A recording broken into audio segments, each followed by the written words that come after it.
बिस्मिल्लाहिर्रहमानिर्रहीम। अस्सलाम वालेकुम दोस्तों, आज हम स्टार्ट करेंगे खालिद बिन वलीद की दास्तान की किस्त नंबर 54। तो जिन दोस्तों ने पिछली किस्तें नहीं देखी वो पिछली किस्तें लाजमी देखें ताकि अगली तमाम किस्तों को समझने के लिए उनको आसानी हो जाए। दोस्तों, कहानी स्टार्ट करने से पहले आप लोगों से रिक्वेस्ट है कि हमारा चैनल ज़रूर सब्सक्राइब करें और अगर वीडियो पसंद आए तो लाइक और शेयर ज़रूर करें। तो स्टार्ट करते हैं आज की किस्त नंबर 54। अल्लाह के सिपाहियों, मुसना ने रास्ते में अपने दस्ते से कहा, ये लड़ाई तुम इस तरह लड़ोगे जिस तरह हम कसरा की सरहदी चौकियां तबाह करने के लिए लड़ते रहे हैं। छापा मार लड़ाई, शब खून। तुम इन लोगों से लड़ने जा रहे हो जो तुम्हारी तरह लड़ना नहीं जानते। इन्हें तुम जानते हो, वो तुम्हारे ही कबीले के लोग हैं। हम इन्हें भगा भगा कर लड़ाएंगे, इसलिए मैंने तुम्हें लश्कर से अलग कर लिया है। लेकिन ये ख्याल रखना कि हम इसी लश्कर के सलार के मातहत हैं, और ये भी ख्याल रखना कि ये मज़ाहिब की जंग है। दो बातिल अकीदे तुम्हारे मुकाबले में हैं। तुम्हें साबित करना है कि खुदा तुम्हारे साथ है। खुदा की कसम, यही वो लोग हैं जिन्होंने हमारे ख़िलाफ़ हमेशा मुखबरी की और आतिश परस्तों के हाथों हमारे घरों को नज़र आतिश कराया है। सवारों का ये दस्ता पुरजोश नारे लगाने लगा, लेकिन मुस्ना ने रोक दिया और कहा कि खामोशी बरकरार रखनी है। दुश्मन को इस वक्त पता चले कि हम आ गए हैं जब हमारी तलवारें इन्हें काट रही हों। ईसाइयों का लश्कर उलीस के मुकाम पर पड़ाव डाले हुए मदाइन से अपने वफ्द की वापसी का इंतज़ार कर रहा था। होशियार, दुश्मन आ रहा है, ईसाई लश्कर के संतरियों ने चिल्लाकर कहा। खबरदार, होशियार, तैयार हो जाओ।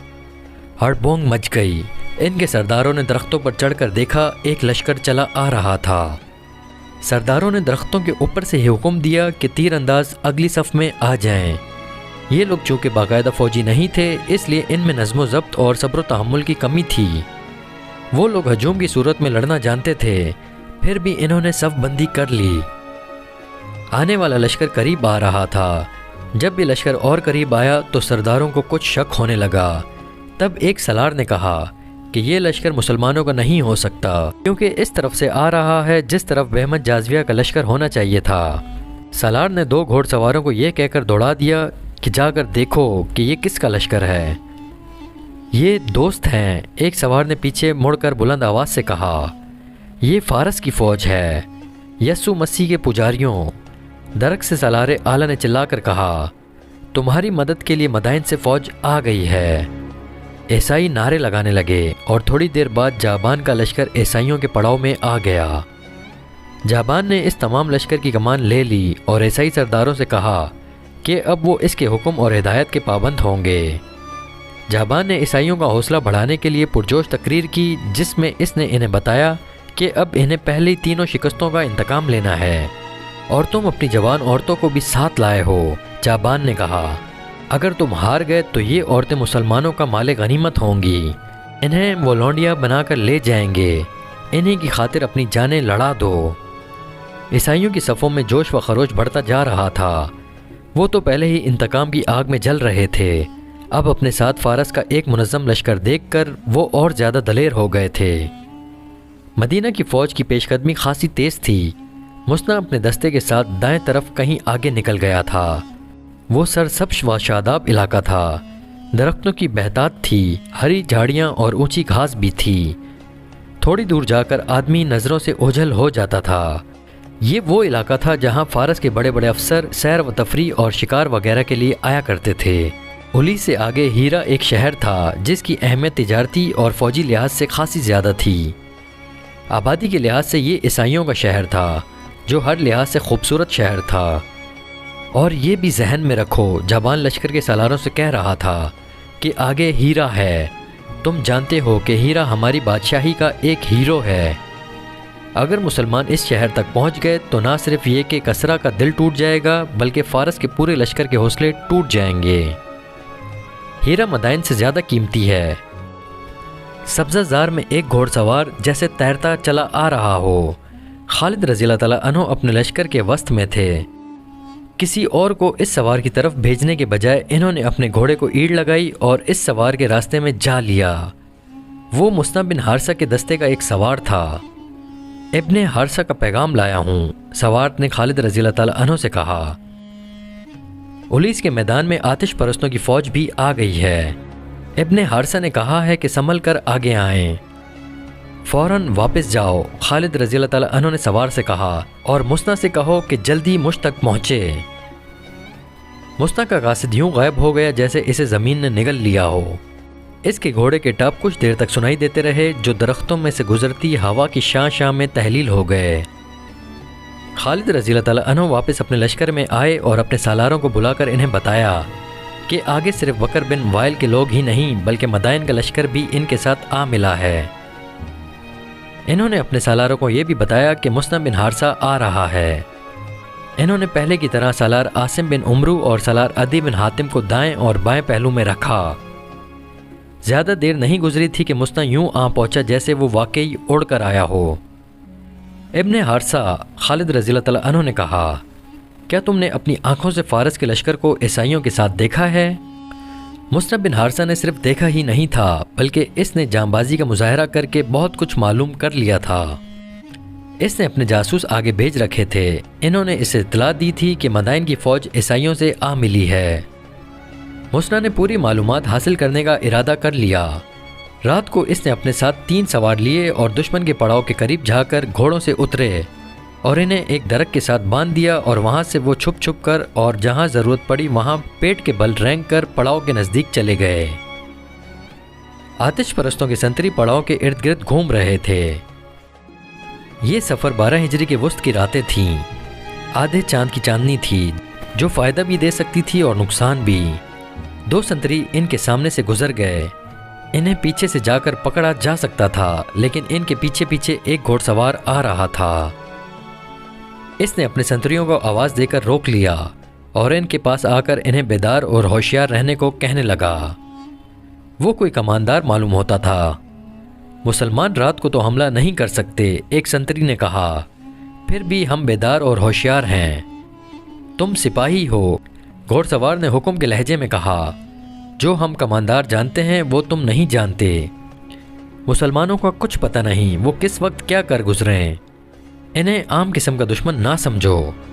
और तुमने मुस्ना बिन हारसा का नाम नहीं सुना? क्या तुम नहीं जानते कि कसरा ने मुस्ना के सर की कितनी कीमत मुकर्रर कर रखी है?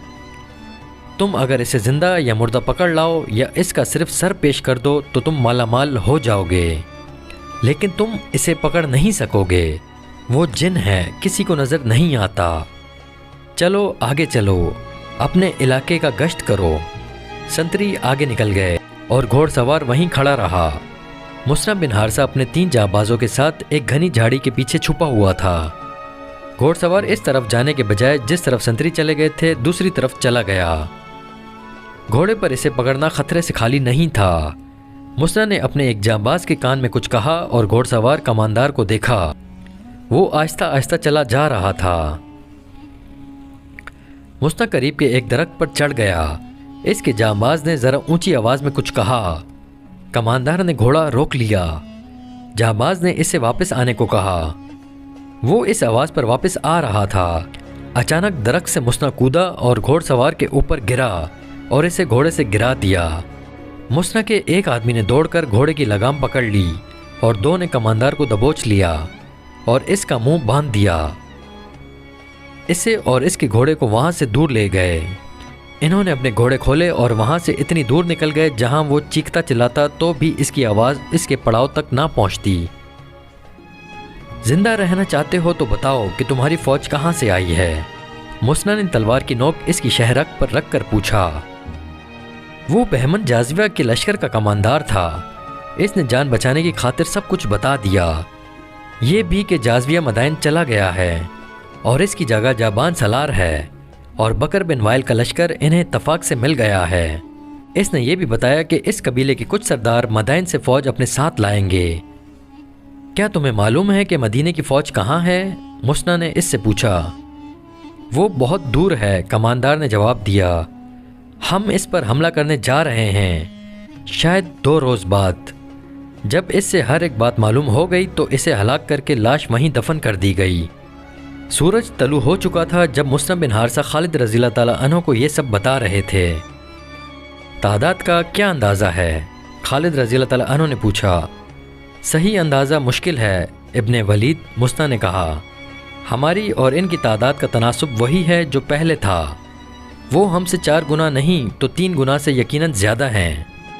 خالد رضی اللہ تعالیٰ عنہ نے اپنی فوج کو روکا نہیں تاکہ وقت ضائع نہ ہو اور دشمن کو بے خبری میں جا لیں۔ انہوں نے چلتے چلتے اپنے سالاروں سے مشورے لیے، خود سوچا اور احکام دیے۔ ان عربوں کے متعلق آتش پرستوں کے سب سے زیادہ جری اور تجربہ کار سالار ہرمز نے کہا تھا کہ یہ لوگ صحرا کے رہنے والے ہیں اور صحرا میں ہی لڑ سکتے ہیں۔ ہرمز نے یہ بھی کہا تھا کہ وہ انہیں دجلہ اور فرات کے اس علاقے میں لڑائے گا جس میں درخت، جھاڑیاں، گھاس اور کہیں کہیں دلدل ہے۔ لیکن ہرمز کے خواب اسی سرسبز اور دلدلی علاقے میں ٹوٹ ٹوٹ کر بکھر گئے تھے۔ خدا کی قسم، تم اب دریاؤں اور جنگلوں میں بھی لڑ سکتے ہو، خالد رضی اللہ تعالیٰ عنہ نے اپنے سالاروں سے کہا۔ اس زمین پر تم نے اتنے طاقتور دشمن کو 3 شکستیں دی ہیں۔ تم نے یہ بھی دیکھ لیا ہے ہمارے دشمن کے لڑنے کا طور طریقہ کیا ہے۔ مسنا نے بتایا ہے کہ دشمن اگر اسی میدان میں ہوا جہاں وہ پڑاؤ کیے ہوئے ہے تو یہ ذہن میں رکھ لو کہ یہ میدان 2 دریاؤں، دریائے فرات اور دریائے خصیف کے درمیان ہے۔ میدان ہموار ہے لیکن درختوں اور سبزے کی بہتات ہے۔ دوڑتے گھوڑوں پر تمہیں درختوں کا اور ان کے جھکے ہوئے ٹہنیوں کا خیال رکھنا ہوگا، ورنہ ان ٹہنیوں سے ٹکرا کر مارے جاؤ گے۔ میدان محدود بھی ہے، ہمیں دشمن کو کسی قسم کا دھوکہ دینے کا اور چالیں چلنے کا موقع نہیں مل سکے گا۔ ہمیں آمنے سامنے کا معرکہ لڑنا پڑے گا۔ ابن عمرو اور ابن حاتم پہلوؤں کے سالار ہوں گے، انہیں جب بھی اور جیسا بھی موقع ملا یہ اس کے مطابق نقل و حرکت کریں گے۔ اپنے کمانداروں کو یہ بتانا ضروری ہے کہ آمنے سامنے کی لڑائی میں جذبے کی شدت اور جسمانی پھرتی اور مضبوط حوصلے کی ضرورت ہوتی ہے۔ ابن حارثہ، تم ہمارے پابند ہو کر نہیں لڑو گے، تمہارے ساتھ پہلے طے ہو چکا ہے کہ تم اپنے انداز کا معرکہ لڑو گے، لیکن تم یہ احتیاط کرو گے کہ تمہارے سوار ہمارے راستے میں نہ آئیں۔ تم نے اپنے سواروں کو یہی ترتیب دے رکھی ہے، انہیں اسی طرح استعمال کرو، لیکن اندھا دھند نہیں، نظم و ضبط بہت ضروری ہے۔ ابن ولید، مسلم بن حارثہ نے کہا، تجھ پر اللہ کی رحمت ہو، تو نے جیسا کہا ہے تجھے ویسا ہی نظر آئے گا۔ کیا تو مجھے اجازت دیتا ہے کہ میں اپنے دستے میں چلا جاؤں؟ میں تجھے اللہ کے سپرد کرتا ہوں، حارثہ کے بیٹے خالد رضی اللہ تعالیٰ عنہ نے کہا۔ جا میدان جنگ میں ملیں گے یا میدان حشر میں۔ مسنا نے گھوڑے کو ایڑ لگائی اور پلک جھپکتے نظروں سے اوجھل ہو گیا۔ اس کے ساتھ اس آتش پرست کماندار کا گھوڑا بھی تھا جسے اس نے قتل کر دیا تھا۔ وہ یہ گھوڑا خالد رضی اللہ تعالیٰ عنہ کے لشکر کو دے گیا تھا۔ اتنی تھوڑی تعداد میں اور اتنے محدود وسائل کے بھروسے مدینہ کے مجاہدین اس لشکر پر حملہ کرنے جا رہے تھے جس کی تعداد ان سے 3 گنا سے بھی زیادہ تھی اور جس کے ہتھیار بھی بہتر تھے اور جن کے سر لوہے کی خودوں اور چہرے لوہے کی زنجیروں سے ڈھکے ہوئے تھے۔ ان کی ٹانگوں پر جانوروں کی موٹی اور خشک کھالوں کے خول چڑھے ہوئے تھے۔ مجاہدین کے دلوں میں کوئی خوف نہ تھا، ذہنوں میں کوئی وہم اور وسوسہ نہ تھا۔ ان کے سامنے ایک پاک اور عظیم مقصد تھا۔ ان کی نگاہوں میں ان کے اللہ اور رسول صلی اللہ علیہ وسلم اور اپنے مذہب کی عظمت تھی۔ اپنی جانوں کی کوئی اہمیت نہ تھی سوائے اس کے کہ ان کی جان اللہ کی دی ہوئی ہے اور اسے اللہ کی راہ میں ہی قربان کرنا ہے۔ اپنی زندگی دے کر وہ اسلام کو زندہ رکھنے کا عہد کیے ہوئے تھے۔ وہ گھروں سے، اپنی بیویوں سے، اپنی ماؤں، بہنوں اور بیٹیوں سے دور ہی دور ہٹتے جا رہے تھے۔ ان کے شب و روز خاک و خون میں گزر رہے تھے۔ زمین ان کا بچھونا تھی اور اوپر آسمان تھا۔ باطل کی چٹانوں سے ٹکرانا، کفر کے تلاطم کو چیرنا اور دشمنان دین کے عزائم کو کچلنا ان کی عبادت تھی۔ ان کی زبانوں پر اللہ کا نام تھا۔ وہ تلوار کا وار کرتے تھے تو اللہ کا نام لیتے تھے اور تلواروں سے کٹ کر گرتے تھے تو بھی اللہ کا نام لیتے تھے۔ زخمی ہوتے تو بھی اللہ کو پکارتے تھے۔ لاریب ایمان کی پختگی اور جذبے کی دیوانگی ان کے ہتھیار تھے اور یہی ان کی ڈھال تھی۔ وہ اس وقت دشمن کے سامنے پہنچے جب دشمن کا دوپہر کا کھانا تیار ہو چکا تھا۔ ان کے سالار جابان کے حکم سے لشکر کے لیے خاص کھانا تیار کیا گیا تھا۔ مورخ طبری، ابن ہشام اور محمد حسین ہیکل لکھتے ہیں کہ فارس کی فوج کو سانڈوں کی طرح پالا جاتا تھا۔ سپاہیوں کو مرغن کھانے کھلائے جاتے تھے۔ فارس کے شہنشاہوں کا اصول بلکہ عقیدہ تھا کہ مضبوط اور مطمئن فوج ہی سلطنت، تخت و تاج کی سلامتی کی ضامن ہوتی ہے۔ فارسی سالار جابان نے اس سے بھی زیادہ مرغن اور پرتکلف کھانا تیار کرایا تھا جو فوج کو عام طور پر ملا کرتا تھا۔ اس کھانے کا ذکر تاریخیوں میں بھی آیا ہے۔ بے شمار جانور ذبح کر دیے گئے تھے۔ گوشت کے علاوہ کئی چیزیں پکائی گئی تھیں۔ مورخوں نے لکھا ہے کہ جابان اپنے لشکر کی خاطر تواضع کر رہا تھا کہ سپاہی خلوص دل سے لڑیں گے اور اچھے سے اچھا کھانے کے لیے زندہ رہیں گے۔ کھانا چونکہ خاص تھا اس لیے اس کی تیاری میں معمول سے زیادہ وقت لگ گیا۔ دن کا پچھلا پہر شروع ہو چکا تھا جب کھانا تیار ہوا۔ لشکر بھوک سے بےتاب ہو رہا تھا۔ جب لشکر کو اطلاع دی گئی کہ کھانا تیار ہو گیا ہے اور لشکر کھانے کے لیے بیٹھ جائیں، عین اسی وقت گشتی سنتریوں نے اطلاع دی کہ مسلمانوں کی فوج سر پر آ گئی ہے۔ خالد رضی اللہ تعالیٰ عنہ اپنے اس مقصد میں کامیاب ہو گئے تھے کہ دشمن کو ان کی آمد کی خبر قبل از وقت نہ ہو۔ انہوں نے دشمن کو بے خبری میں جا لیا تھا۔ آتش پرستوں اور عیسائیوں میں ہڑبونگ سی برپا ہو گئی۔ سالار اور کماندار چلا چلا کر دونوں لشکروں کو جنگ کی تیاریوں اور صف بندی کا حکم دے رہے تھے، مگر لشکر کے سامنے جو رنگا رنگ کھانے رکھے جا رہے تھے انہیں لشکر چھوڑنے پر آمادہ نہ تھا۔ تبری کی تحریر سے ملتا ہے کہ لشکر سے بڑی بلند آواز اٹھی کہ مسلمانوں کے پہنچنے تک وہ کھانا کھا لیں گے۔ بیشتر سپاہی کھانے میں مصروف ہو گئے۔ خالد رضی اللہ تعالیٰ عنہ کی فوج جنگی ترتیب میں بالکل سامنے آ گئی۔ یہ فوج حملے کے لیے بالکل تیار تھی۔ آتش پرستوں اور عیسائیوں میں وہ بھی تھے جو مسلمانوں سے شکست کھا چکے تھے۔ انہوں نے اپنی فوج کو مسلمانوں کی تلواروں اور برچھیوں سے کٹتے دیکھا تھا۔ وہ مسلمانوں کو دیکھ کر ہی ڈر گئے تھے۔ کھانا چھوڑ دو، ان میں سے کئی ایک نے چلا کر کہا۔ ان مسلمانوں کو موقع نہ دو، وہ کاٹ دیں گے، مار دیں گے، تیار ہو جاؤ۔ وہ کھانا چھوڑ کر لڑنے کی تیاری کرنے لگے۔ باقی لشکر اپنے سالاروں اور کمانداروں کا بھی حکم نہیں مان رہا تھا۔ وہ سب بھوک سے مرے جا رہے تھے، لیکن جنہوں نے مسلمانوں کے ہاتھ دیکھے ہوئے تھے ان کی خوفزدہ ہڑبونگ دیکھ کر سارا لشکر کھانا چھوڑ کر اٹھ کھڑا ہوا۔ مدینے کے مجاہدین اور آگے چلے گئے۔ خالد رضی اللہ تعالیٰ عنہ انہیں احکام دے رہے تھے۔ دشمن نے ابھی گھوڑوں پر زینیں کسنی تھی اور سارے لشکر کو ذرہ پہننی تھی۔ جابان نے مہلت حاصل کرنے کے لیے یہ طریقہ اختیار کیا کہ اس دور کے رواج کے مطابق عیسائیوں کے سردار عبد الاسود اجلی کو ذاتی مقابلے کے لیے آگے کر دیا۔ کس میں ہمت ہے جو میرے مقابلے کے لیے آئے گا؟ عبد الاسود نے اپنے لشکر سے آگے آ کر مسلمانوں کو للکارا۔ جسے میری تلوار سے کٹ کر مرنے کا شوق ہے وہ آگے آ جائے۔ میں ہوں ولید کا بیٹا۔ خالد رضی اللہ تعالیٰ عنہ نے نیام سے تلوار نکال کر بلند کی اور گھوڑے کو ایڑ لگائی۔ میں ہوں جس کی تلوار تجھ جیسوں کے خون کی پیاسی رہتی ہے۔